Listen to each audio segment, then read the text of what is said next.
አጎት አንድ ሃይላንድ ውሃ ይስጡኝ። እሺ ይሄው ልጄ። አመሰግናለሁ አጎት። ይሄው።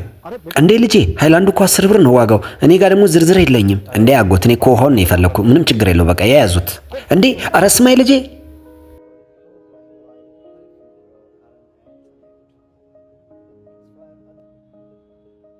እዛም እኮ መሄድ እንችል ነበረ። ጥሩ ቦታ ነው። አዎ መሄድ እንችላለን። ልክ ነህ። አዎ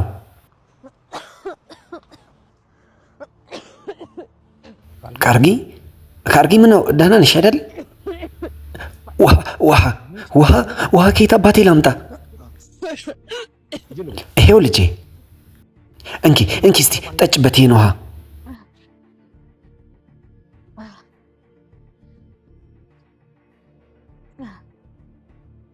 ደህና ነሽ አይደል? በድንገት ምን ነበር የሆንሽው? አላቅም ብቻ ዝም ብሎ በድንገት ጉሮሮዬ ላይ ዝም ብሎ አለ አይደል ተናነቀኝ። እናው እንዴ? አመሰግናለሁ አጎት፣ በጣም ነው የማመሰግኑት። ዛሬ እርሶ በሰዓቱ ደርሶ ውሃ ባይሰጥ ኖሮ አላቅም ብቻ ምን እንደሚፈጠር። ምንም አይደለም ልጄ፣ እዚሁ ቁጭ ብዬ እኮ ውሃ ስለምሸጥ ነው። እኔ ሃይላንድ ውሃ። አሃ ነው እንዴ? ውሃ ነው እንዴ የሚሸጡት እርሶ? እሺ አንዴ ጠብቁኝ። እንደዚህ ያደርጉ። ይሄው እቺን የያዙ እርሶ። ለምንድን ነው ግን ይሄ ሁሉ? እንዴ እርሶ በድንገት መተው እኛን ረዱን አይደል እንዴ? ለዚህ እኮ ነው የምሰጡት። እንዴ ምንድን ነው የምትለው ልጄ? እንደዚህማ አይሆንም። በእንደዚህ አይነት ጊዜ እኮ ማንኛውም ሰው ይረዳል። ለዚህማ እኔ ገንዘብ አልቀበልም። ይሄ እኮ የእርሶ ስራ ነው። እርሶ ውሃ ባይሸጡልን ኑሮ እኔም ገንዘብ አልሰጦትም ነበር። ደግሞም ያውቃሉ፣ ዛሬ በእርሶ የተነሳ ጓደኛዬ ደህና ሆነችልኝ። በእኔ በህይወቴ ላይ በጣም አስፈላጊ ሰው ነበረች።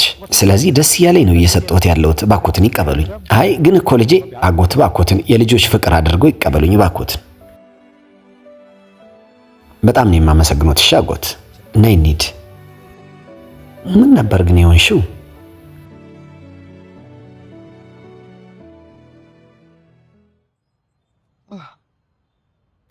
ተሳካላችሁ? አዎ በጣም ነው የተሳካልን። ትክክለኛ ድራማ ነው እሷ የሰራችው።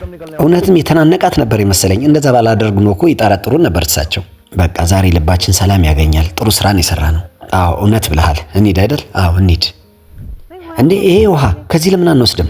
አዎ ቆይ ልውሰድ። አዎ እኔ አውቃለሁ፣ ቤታችን ውስጥ ዱቄት አልቋል። የምንበላው ነገር የለም በእርግጥ። ነገር ግን እሺ እኔ ምን ላድርግ?